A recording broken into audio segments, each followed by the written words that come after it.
are back living the authentic life, and today we have these good-looking guys on the couch with us. Most of the time it's about the ladies, but this week it's about the guys.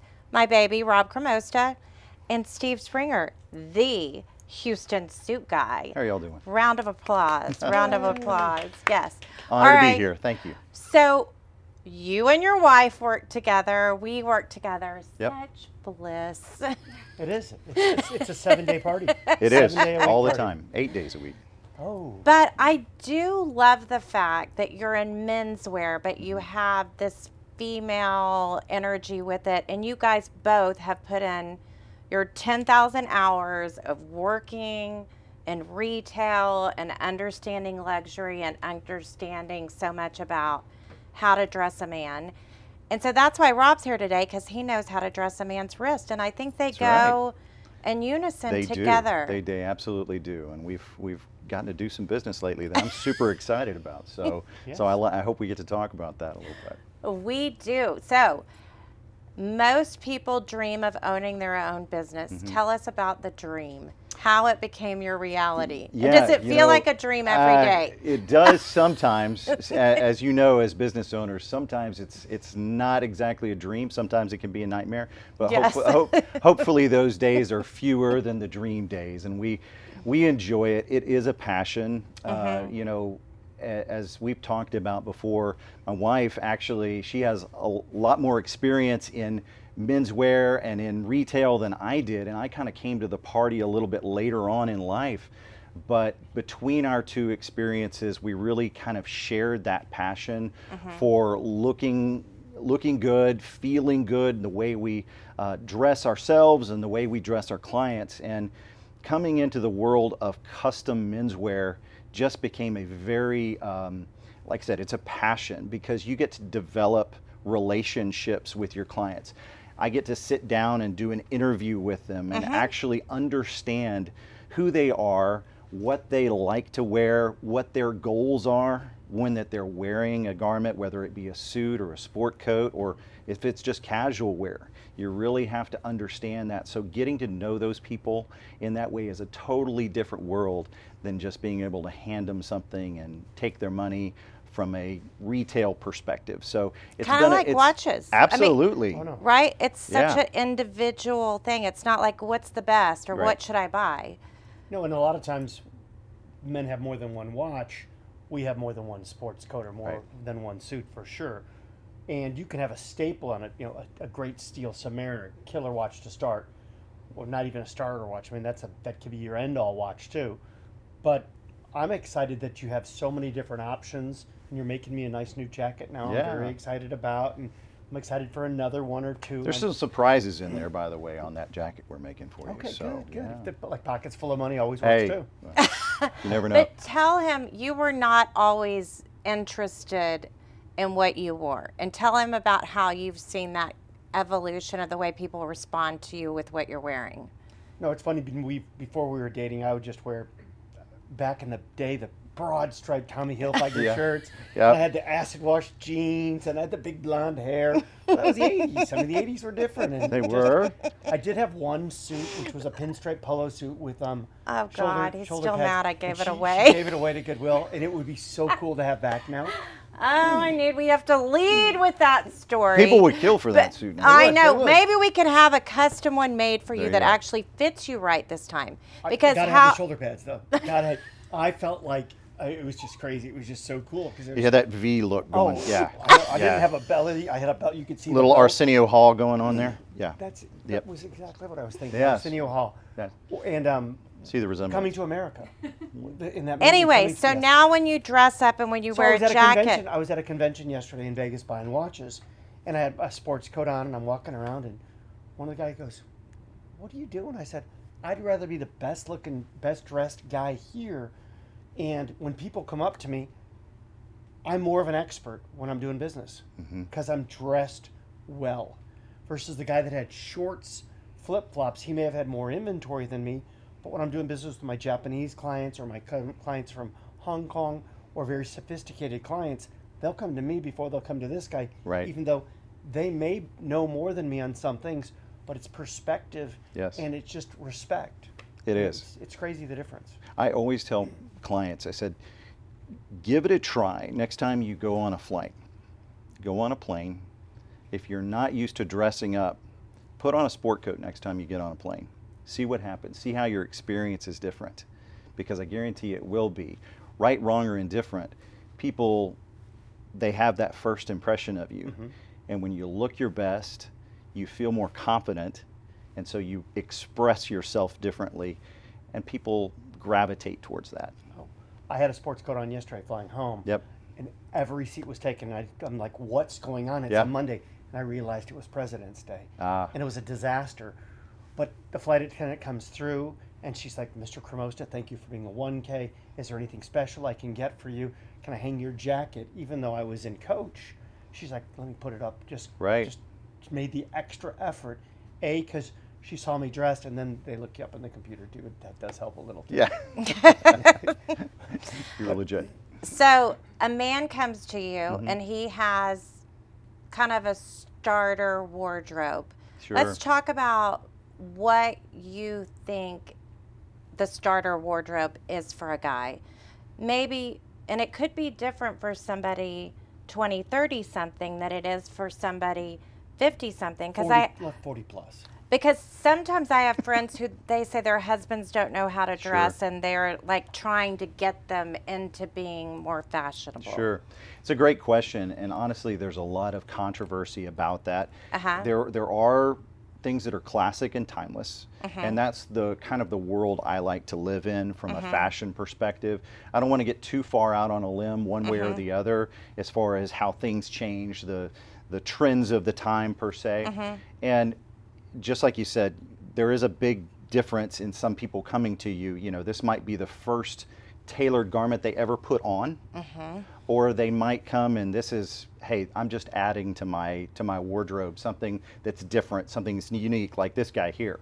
So I say that if you don't have the staples in your wardrobe, you need to start there. And my perspective or my belief in the staples of the wardrobe is one of two things. Is everybody needs a good dark navy suit. Okay. Reason for that is the most versatile in your wardrobe. Because if you don't have anything else, you can take the jacket from that navy suit and you can wear it with something else, like a pair of khaki slacks or some blue jeans to dress down a little bit more less formal event. And you say navy instead of black. Absolutely, absolutely. Black is, you see that more in a very formal environment, so I typically will recommend that guys, instead of having a black suit, just buy a tuxedo. Oh. So if you're talking staples of the wardrobe, you're talking a navy suit, a mid gray, like a charcoal to a Cambridge gray suit, and a navy blazer. Those are your kind of three staples of the wardrobe. So the entire navy suit and a navy blazer. Yeah, because that navy Okay. blazer is, you can put that on the back of your door in your office all the time, even if you're wearing a polo and maybe some khakis. But hey, you get called into a meeting or somebody's, a little bit more important you want to show off for, or just be more present.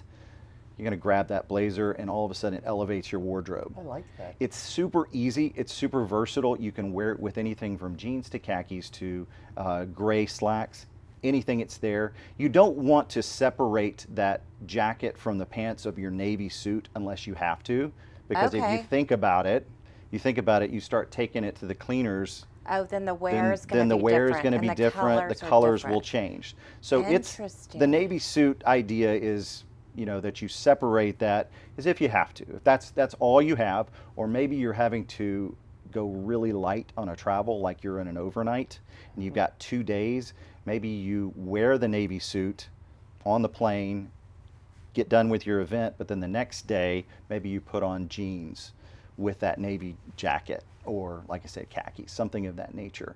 But you throw a couple of extra shirts in there, maybe something with some pattern, a couple of extra ties, and all of a sudden you have 2 or 3 days worth of wardrobe with just that one or two things. Different colored pocket squares. Absolutely. Accessories, maybe some extra watches. Always. I wear 2 watches lots of times. Hey, This shirt is too tight to wear 2 watches under. Yeah. 'Cause I have my left sleeves made okay, a little different, bit and bigger, when you make quarter shirts, inch larger. right? Absolutely, yep. so that you can put a big Daytona underneath like or a it. big Submariner. Yeah. And might have to do it a little bigger if you put the big Yachtmaster under it. But Let me see that. Oh my gosh, is that feel the weight of that too? beautiful. Wow. We have all the tags on them, so it looks like you're deer hunting for penned deer. But this way, I can't read them anymore. I without was going to glasses. say Minnie Pearl from Hee Haw, but I think that's showing my age right there. Yes. Okay, speaking of Hee Haw, I feel that Western wear, ranch wear, which is kind of a segment, you're known for everything, but that's where you really shine and doing some unique things. Now that Yellowstone Sure. and Landman and even YSL and Chanel, all these brands are doing boots, and it's pretty mainstream, and even the runways of Paris that Western wear is cool. So how does a guy add that in? And then we'll talk about men wearing scarves in a minute. Sure. Okay. And maybe men in hats too. So it's interesting you brought up Landman. So John Uh-huh. Hamm is one of the characters in Landman, and in one of the scenes he was wearing this kind of almost a burgundy or a cranberry color plaid jacket. Okay. And I will tell you, I have made that jacket at least 4 times for Because clients of that because of that scene? show. I I love had that. to find the fabric, and it's so Yellowstone and all of those things have really reiterated that desire for, I think, the true Western gentleman. Yes. And that's a long lost art. And I think it's really great for society in general that is coming back. One of the things I like to do as far as giving something a little bit of Western flair to it, maybe a little bit of Texas, is just putting a subtle Western yoke on the back of the jacket. It might be all business in the front, but if you've got that little subtle Western yoke in the back, when people see you walking away, they say, oh, that's Texas. And also, to be honest, guys, we're a little bit easier.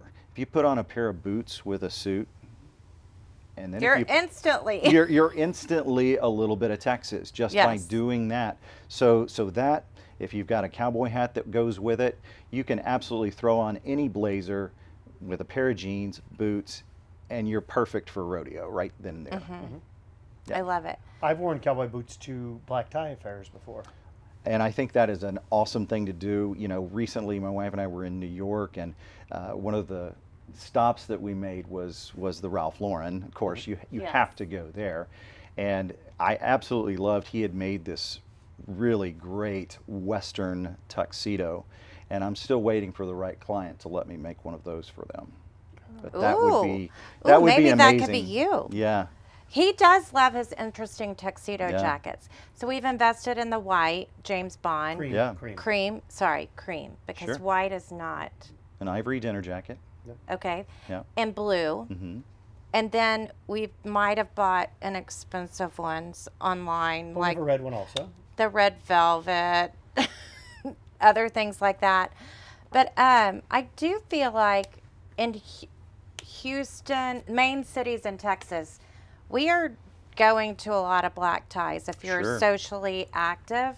And men can wear a tux jacket even when it's not necessarily black tie and look good. Yeah, How you- do you feel about that? So it just really depends. It depends. If you're doing a elevated cocktail hour, you Uh-huh. can dress down a dinner jacket Mm-hmm. or something with, and maybe not put the tuxedo pants with it. You can pair it with something else that might look really nice. That's absolutely okay to do. See it a lot, and if you do it right, looks good. And what makes it a dinner jacket? Is it the lapel? Is it the So silk? let's talk a little bit about the difference between a suit Yeah, and a tell us. tuxedo. Okay. So the typical telltale signs or differences between a suit and a tuxedo would be the lapels, first of all. Okay. Typically it will be a contrast. It doesn't necessarily have to be a satin, but it could be a grosgrain finish. It could be a different finish. It could be a different color fabric. So this It- part right here, the lapel. The lapel, is right? different. That would Whereas be a yours little and bit. mine are all the same Yes. fabric. Yes. Okay. Exactly the same fabric. The other piece that's a telltale sign for a tuxedo or a dinner jacket is typically the buttons. Most of the time there'll be a covered button, like a fabric button, as opposed to just a normal button. Gotcha. Okay. So those are two kind of telltale. Same thing with the trousers. Most of the time on a tuxedo pant, you'll have that side seam that's going down. It's very military. It looks very formal. The tuxedo originated actually in Navy, and it originated from kind of that military look. So it was absolutely, that was their dress uniform. And you So, were yeah. military. I did. I served in the Tell Army. us, and Yeah. thank you for your service. You have given back so much to so many charities. And we have family members that have sacrificed and given time, and it makes me really emotional. I'm an Aggie, so I love, I'm really passionate about people who care so much about their country that they risk the time they spend with their families to make us have a safer place to live. So thank you. Well, I appreciate that. You know, I always tell people I think I got a lot more out of the Army than they got out of me, because I have a lot of friends, a lot of buddies that sacrificed a whole lot more than me, that didn't come back whole, didn't come back at all. So I'm always mindful of that, and I'm always mindful of, you know, how much God has blessed me in the fact that, hey, we've got this business now, and so one of the things that I do, or we try to do on a monthly basis, is we give back a portion of our net proceeds to Camp Hope, the PTSD Foundation of America. That's really important to me, the work that they do here for local veterans in Houston. And they do a really, really good job, and it's a yeoman's task, because these guys are struggling when they come back, and sometimes they just go through things that, you know, they need a lot of help with. So being and you were a able medic. Did you? I was a medic, yeah. So I got to see a lot of that kind of. I dealt with the wounds that you could see, but the PTSD is the wounds that you really can't see all the time. So that's what's on the inside. That's what they struggle with, and that's a lot harder. You know, I was in the burn ward at Brooke Army Medical Center, and so you're treating these horrible, just horrific injuries, but what's on the inside and what's going on in their mind and in their heart, that's a lot harder to heal, and it takes a lot longer even than those traumatic injuries. So, but that's my shameless plug for Camp Hope and PTSD Foundation of America, because they do great work here. And you give to so many others. Sky High, that's something we've been involved with Brittany, and yeah, she's great. Yeah, I brought a couple of things. you give some of your jackets as so auction items. These are, so one thing, I don't know if y'all are familiar with Folds of Honor and Diane Nemechek, you know, here in the Houston region, but I think this is a really special jacket, because one of the things that the donors are given, if they donate a certain amount, is they're given a custom jacket with the Folds of Honor logo in it. And I think that's a really special thing for them, because it's a reminder of what they did. And then another jacket that we do a lot with iHeartMedia and St. Jude. St. Jude's, is, yes. and I'm gonna share. This is actually Michael Garfield's jacket. Oh, wow. So, because he was on the winning team this year, the iHeartMedia and St. Jude annual tournament that they raise about $1 million a year for St. Jude right here at Golf Club of Houston. And so I do this for the winners every year, the foursome that wins that tournament.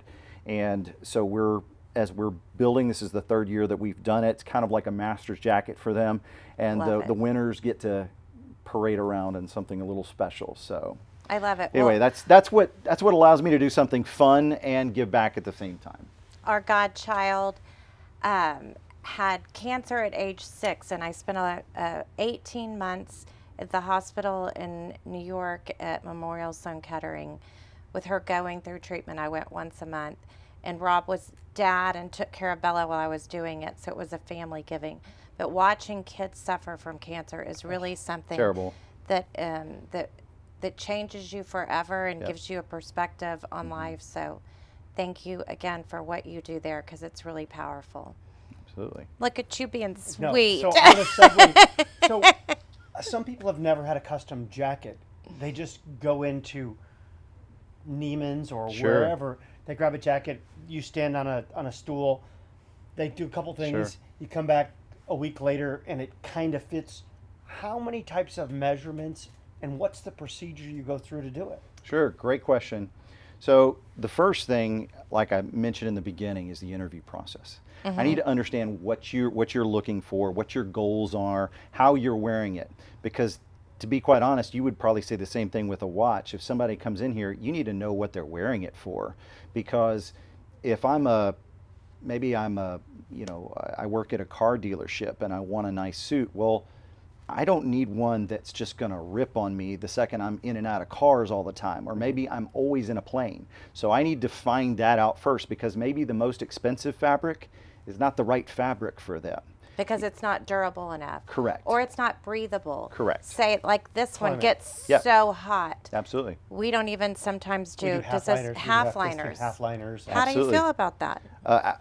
Absolutely. Half liners that's what I do. Quarter lined all the time.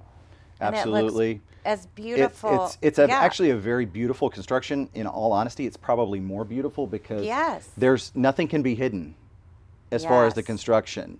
It's wide open. So that's where we get hot as guys, is in the back. And Oh, when you don't have that silk liner, this is called Bimberg. It's a man-made silk or a Japanese cupro. And so if you don't have that, it doesn't breathe near as well as just the wool does. So that breathability through the back. But so that's, the first step is the interview. And then the second step is, let's select the fabric. So once we've selected the fabric, then I'll do their measurements. And I typically, for a full suit, I'll take 26 to 30 different measurements. Okay. So it's full bespoke. And what that means is, we're not working off of a fit model where I say you're about a size 44 and we're going to nip it here or tuck it there. No, we're actually going to cut a pattern to you. So I'm going to take your wrist measurement, your forearm, your bicep, your shoulders, because we want to know exactly where we want to cut that sleeve. We want to know how large the armhole is going to be. All of those details are very important in how it fits, because the other part of the interview is understanding how you want it to fit. It's not like you can just try something on, try a bunch of different things on. Oh, well, I kind of like this one. This is hot, this is cold. No, I have to understand before I build it for you how much tolerance to give in certain areas of the fabric so it'll fit you the way you expect. My arm up or not. Yeah. Well, we can, and yeah. we see that because we would shop when we travel. And like if he lost his luggage and was in Hong Kong or Japan, he couldn't find shirts to off the rack to buy because tight. they're Oh, yeah. too tight. Mhm. Or you're Shoes- in Italy shoes were or impossible. France. Yeah, Yes. right. You couldn't find something that fit 100%. like the big burly Midwestern guy. Right. No, we're built like farm kids. And Yeah. they smoke cigarettes and drink coffee all day long.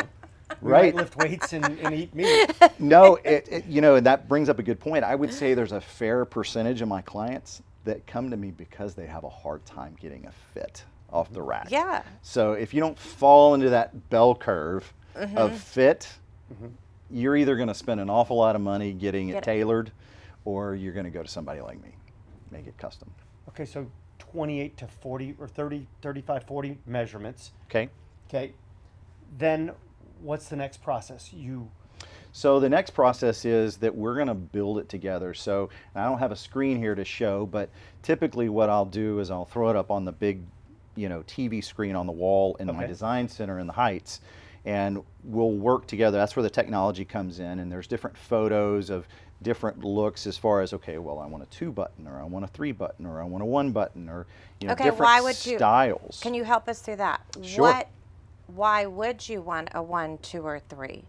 Because I never know how to answer that question. So it's maybe not the easiest question to answer because Okay. it's really stylistic. Oh, When yours is what? Mine's a 2-button, which is Okay. probably the most standard of a Okay. blazer or a suit, at least in the United States, would be a 2-button. Okay. And I'll tell you that when you go and buy something off the rack somewhere, something that's ready to wear, there are differences in the sizing and the fit based on the style.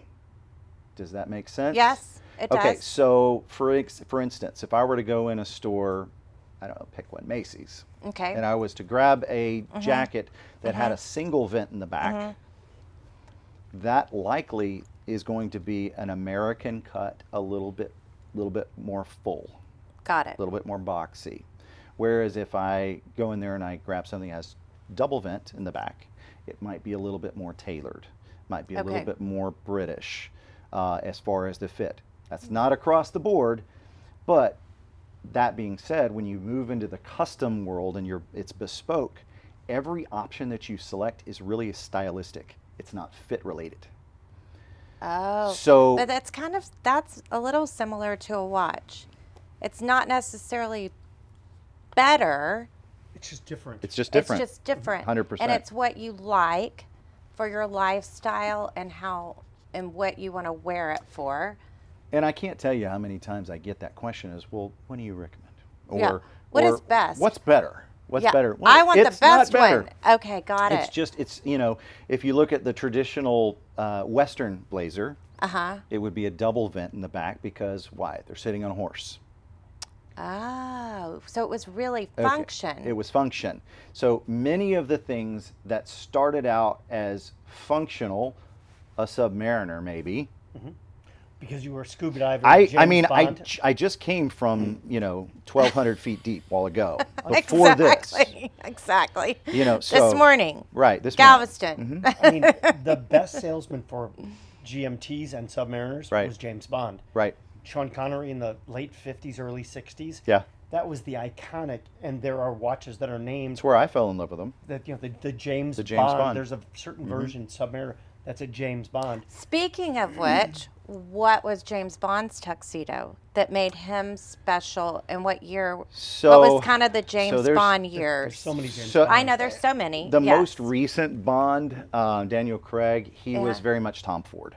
He, Oh, he was okay. he was pretty much outfitted completely in Tom Ford. Okay.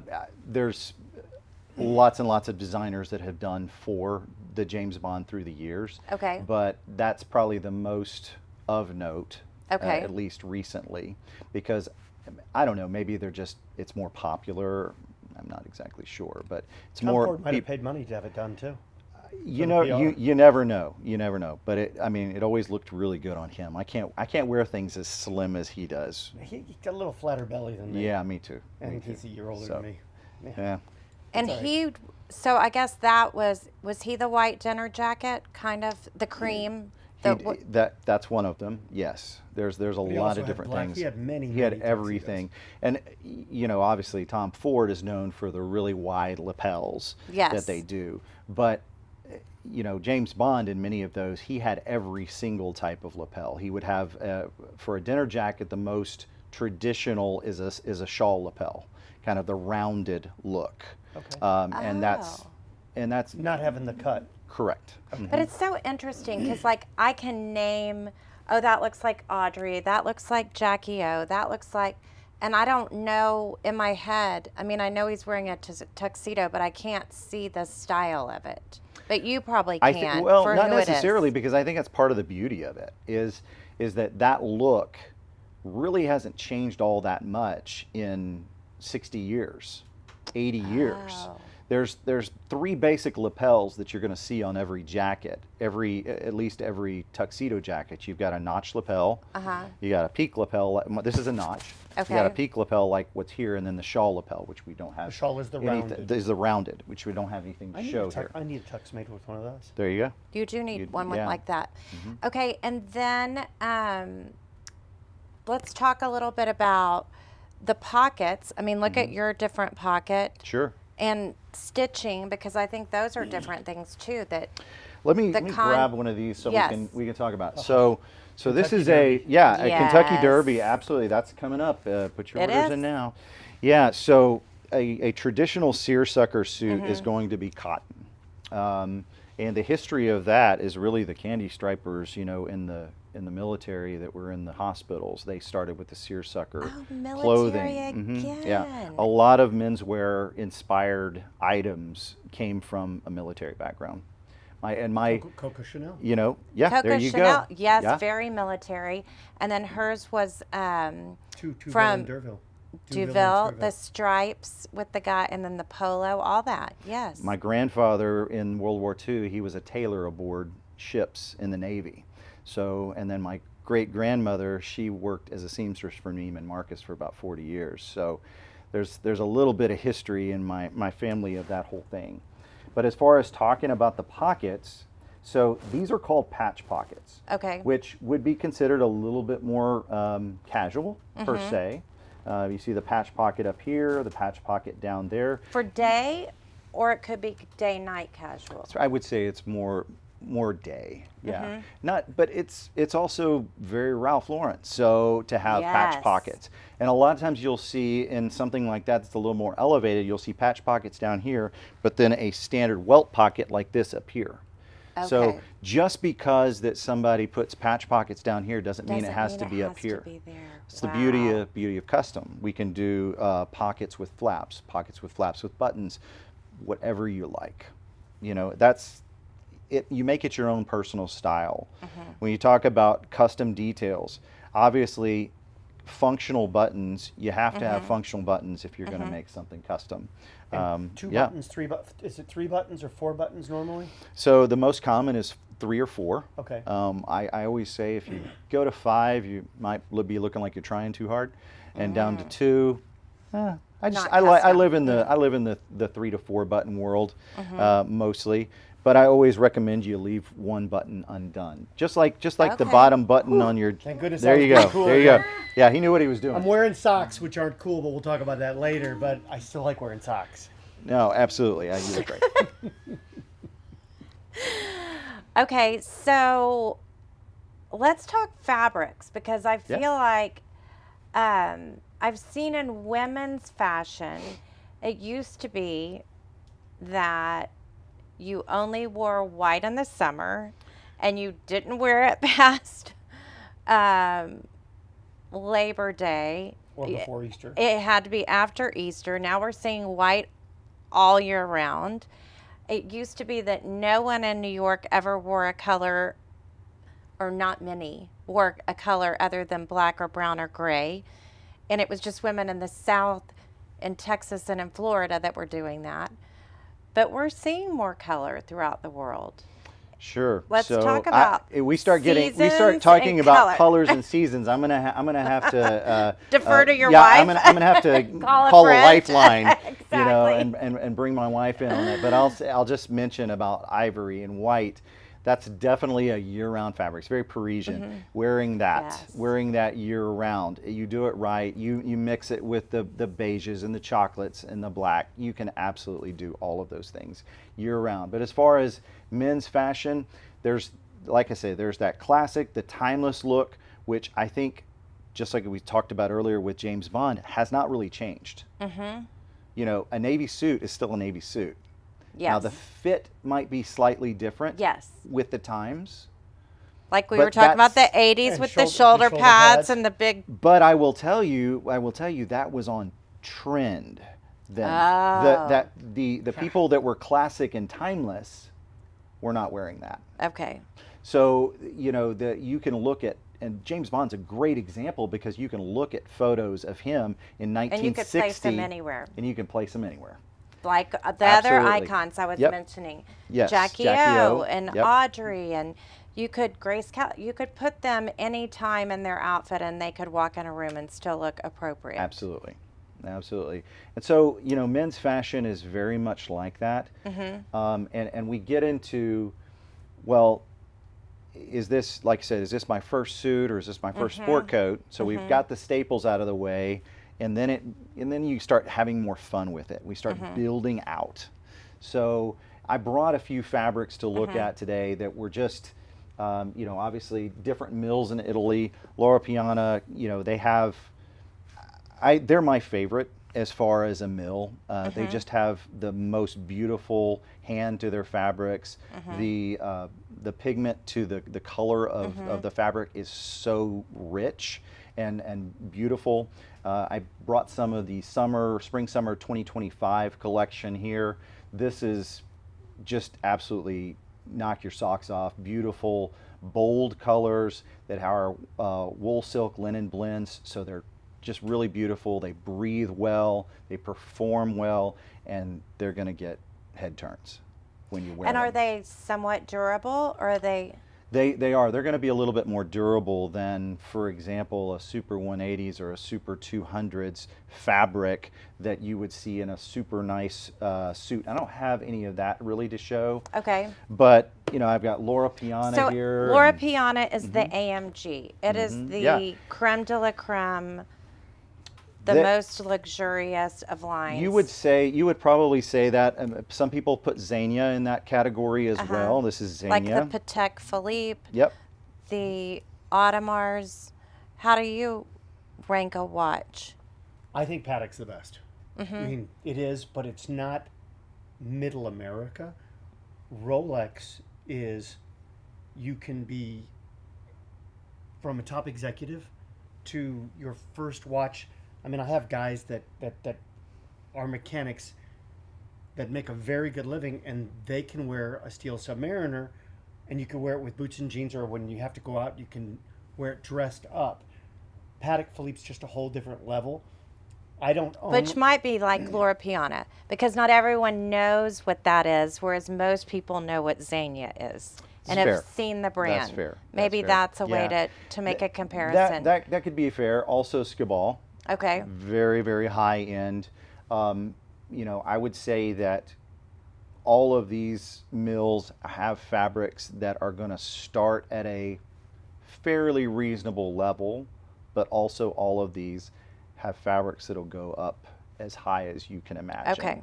You know, I can find you a $30,000 suit in Skibal. Okay. You know, if you want to go But what's that the high. entry level? Entry level for a sport coat is going to be for, let's say, a Laura Piana or a Zegna, somewhere in the 13 to 1500 range. Okay, so not You know, crazy. so not too crazy. Same thing with Zegna, same thing with Skibal. If you do a jacket and pants, you're probably in the $2,500 range to start out. And I probably have 3,500 fabrics in my design center, and there's at least 500 or 600 that would fall into that category. So But a you lot. also- wow. You also have sport coats that you can make that are at a better entry level. Absolutely. You House know, fabrics. house fabrics that are going to be a little bit quicker, a little bit easier to make, and they're still.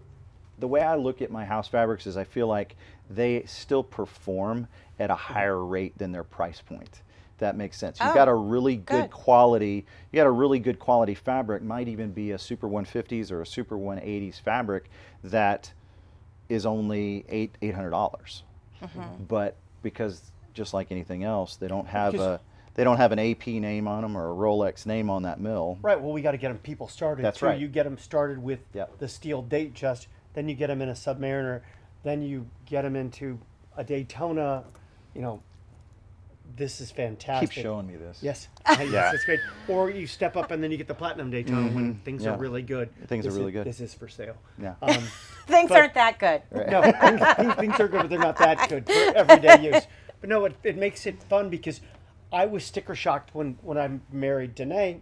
We were on a honeymoon. About Danae? About Danae at first. I had, she didn't hide it. I just didn't realize. Our I can first see date, that. I showed up in Vail with a fur coat and a Chanel bag. And so I was pretty much open, but I was also 37. And it was my first Chanel bag. And back then they were $517. But I had bought them all for myself. But at the same time, you don't want to mislead someone. So you Right, let them right. know what they're in for. Hey, there you go. Yes, but no. In our honeymoon, I bought an Hermes belt with her.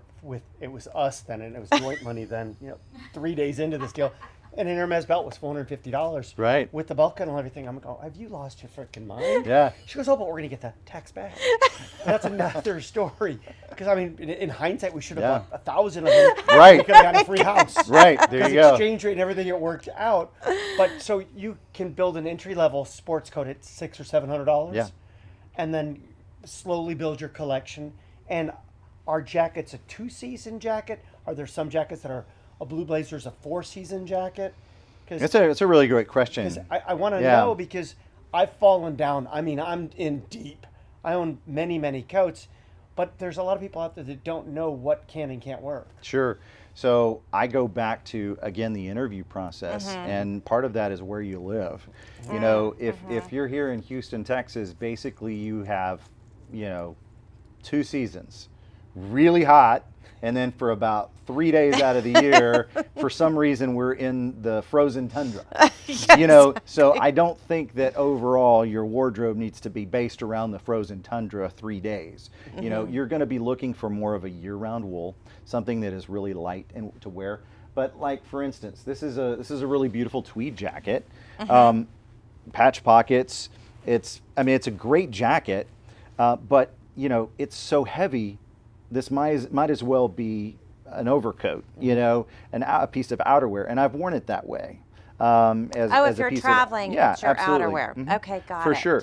So, But even him, when we're in Colorado, he never wants to wear a sweater. Right. So we've evolved into having jackets And I don't wear instead sweater of vests ever. I'm sorry. ever. It's just no. not me. But vests are kind of a cool thing for some guys. like a tailored vest, like a three-piece suit. Absolutely.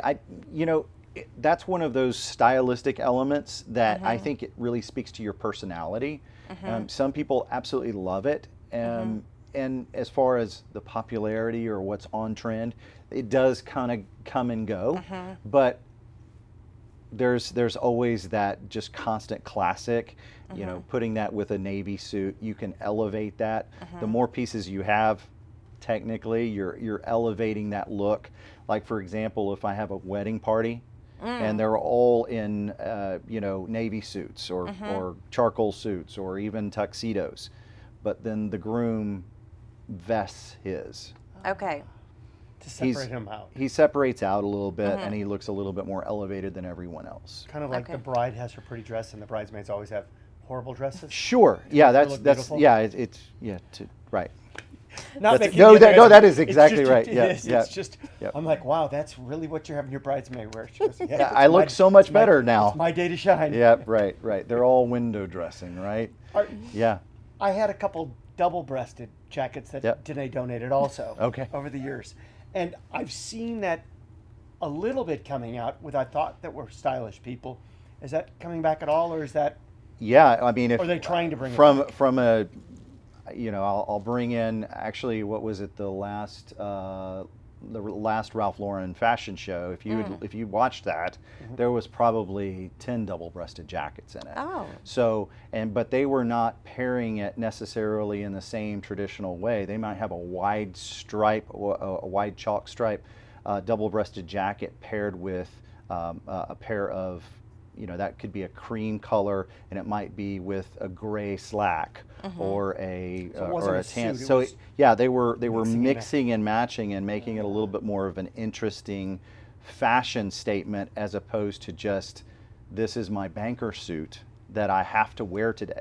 And I think that's, as far as what has trended over the years, especially since COVID, we see the change of people went home, and a lot of them didn't come back. Some of them are starting to come back to the office now, but we went through a time, I think, that was a little bit sad in fashion, at least in menswear, where that people just became so casual that it was like it was over the pajamas top. in public. It was such a not saw- appropriate. I saw pajamas on the airplane yesterday. Pajamas, Yeah. and furry slippers. Right. I was like, wow. It's Yeah.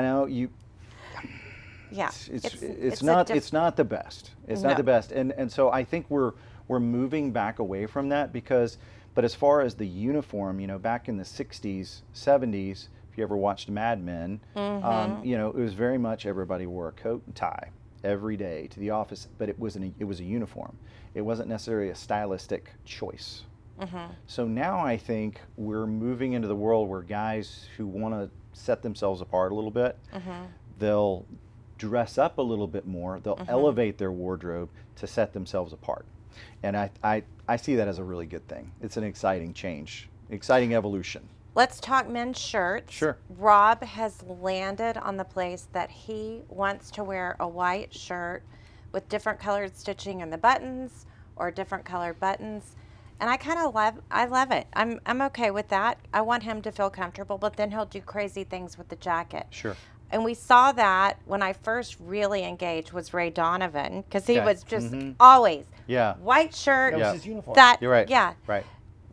Talk a little bit about shirts and what you see, and because I get scared on mixing a plaid shirt with stripes in the jacket, and Sure. I get confused with men. I think Apparel. most men gravitate towards what's easy. Most men gravitate towards 2 or 3 things over and over in their wardrobe.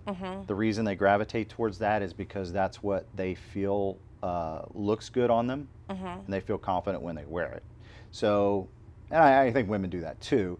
But when it comes to details like that, like the thread through those buttons, or changing the contrast on the lapel buttonhole, all of those little details that you would do in a shirt, for example, that's just a stylistic element.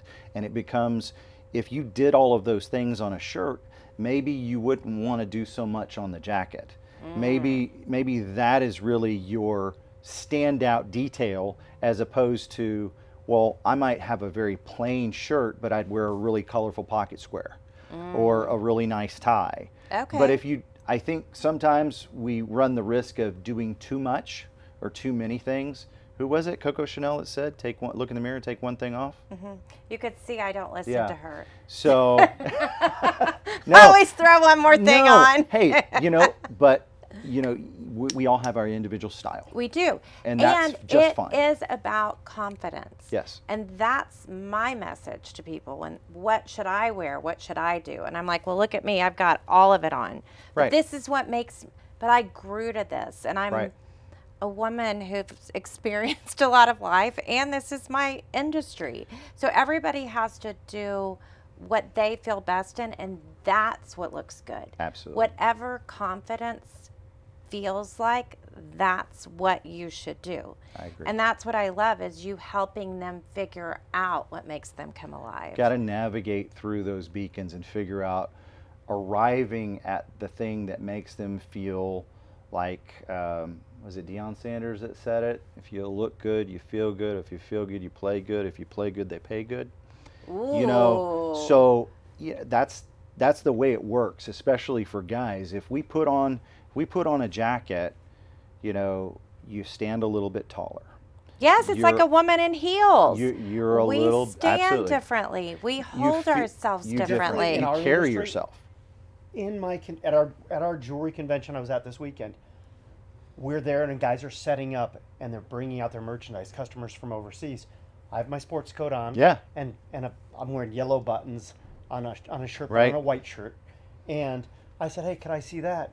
Could I see that? And there's someone standing next to me. The guy's handing everything to me because I think he had a perception. We didn't know him, that I had the ability to pay more, or that I was more of an expert and I was willing to do more than the guy that had the T-shirt that said some crazy brand. I forget, that I get Right. confused with. $800 T-shirt, whatever the silly thing Lucky is. Charms. No, it's called something Right. else. It's Yes. Charms something. Um, Right, and it was funny. It was funny The to see. $3,000 jeans with all the.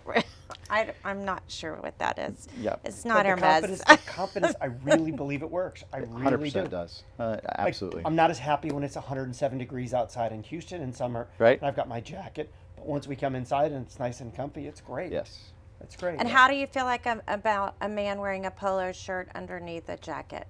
It's great.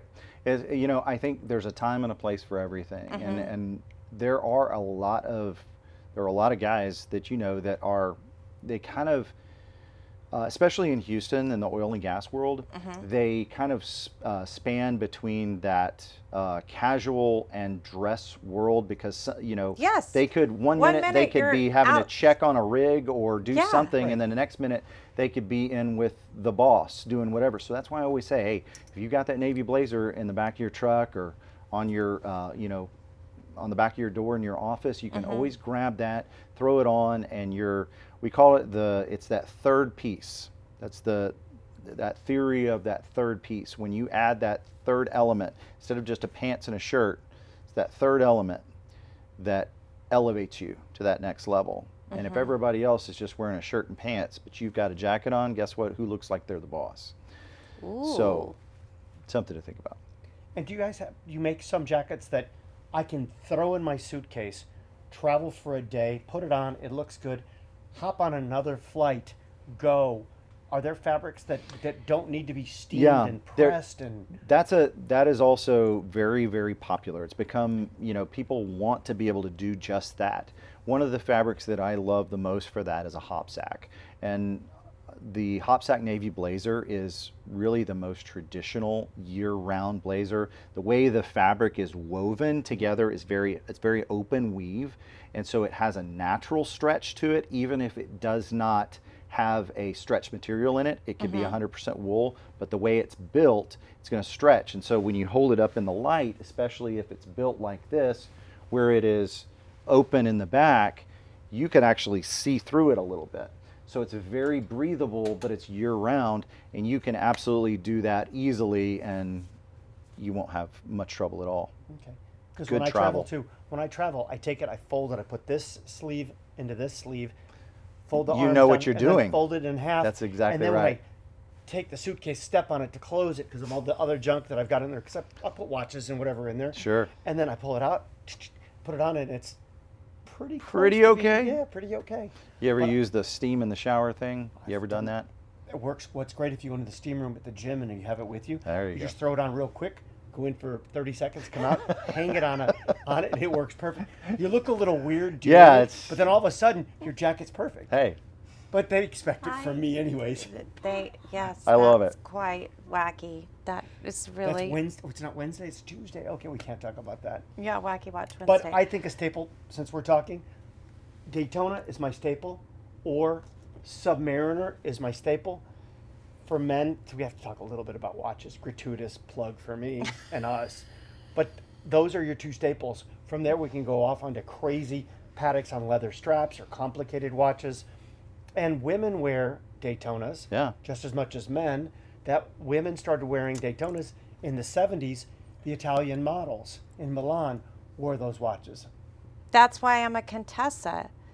Oh, that's It's it, a exactly. it's Italian Contessa, but definitely not a model. No, but it was on trend. The Italian models would be out on dates with Italian men that were wearing them, and the girls would be like, "Oh, I like that," and the guy, Take it off, boom, give it take to it off, him. give it to her, take a couple links out, wear it, and it became fashion. Nice. Or they'd wear it big. It Aw. was super cool, and that's I why don't know that Daytona's I've so heard you iconic. say that. what all do you Good have news. here, Rob? So I brought a bunch of Daytonas. I Okay. mean, this is we call the Panda Daytona. Okay. This one here is stainless steel. I mean, this is stainless steel. This is white gold. We call this the Ghost because the dial has almost a ghostish appearance with a ceramic bezel, which they started doing about 12 years ago. The traditional Daytona, like Danae's wearing, on a steel watch was steel or on a gold model was gold, but they scratch and wear not as well. On the ceramic on a platinum one is the only one they make that's brown is this. Otherwise, it's a black ceramic. It gives it more useful, like ceramic, like a vanity's made out of ceramic, not scratchable. It will chip if you really hit it hard, but super durable. But not the most practical. I mean, we're not going to use this to time ourselves when we're race car driving. Right. In the time when they came out, that's what they were made for. Gotcha. Now it's a fashion statement. This watch right here is called the Yachtmaster, and this watch has a function in yachting. It's a rolling start. Your boat's moving. You hit the start finish line going. You're not all stopped there, not moving. So they give you a 10-minute horn. So this has a 10-minute countdown, and you can see, and you tack back and forth. Now it's all done electronic with GPS and multiple craziness. But this in its day, Rolex made it. Omega made some, and then some smaller companies made these timing type watches. Wow. It was function. That's really pretty. Yeah, this is. It's Yeah, gorgeous. this is. I need to buy a bunch of I'm jackets. drawn to anything with blue. Blue is great. Everybody loves blue, and you can't get blue on a Submariner unless it's steel and gold or all gold, Right. like this. Hence the blue Yeah. on the all 18 karat yellow. Beautiful. And again, the all gold watches aren't necessarily better. Sometimes you just- sell more stainless Oh, than we you sell- do. I sell 30x on steel over gold, but it's like It's just different. Yeah. when we were younger, when you made it, and Rolex was the biggest watch they made back then was a 40 millimeter Submariner or a 36 millimeter President. You are in a boardroom in the oil business or you were the top car salesman, whatever it was. When you made it is when you got a gold man's president. Right. That was the end all be all pinnacle of success, especially in Texas. And now that's changed with all the different models. But a great yellow gold watch, I think every man should own. And every man should own a steel Submariner. Because you could wear this with tuxedos. You could wear it water skiing or wakeboarding, whatever the sports changed to now. Fishing, hunting, whatever. But it works good from boardroom to playroom. That's why I love it. No, Well- it's a four season. Love it. We're going to have to wrap up, but I think we should do some more short videos for YouTube because Sure. I Okay. think that there's some good things to share about the colors to look for this year, dressing for rodeo, Sure. Western wear, some of those things. So we're going to wrap up now, but you can find us on Instagram at the Vintage Contessa, Houston, At Houston Suit Guy. at Houston Suit Guy, and your website is? HoustonSuitGuy.com. Well, look at that. Exactly. Gotta love it. And we're going to include your wife, your hot, fabulous other half, on Love some it. of those videos. So check us out on YouTube, guys. See you later. Bye.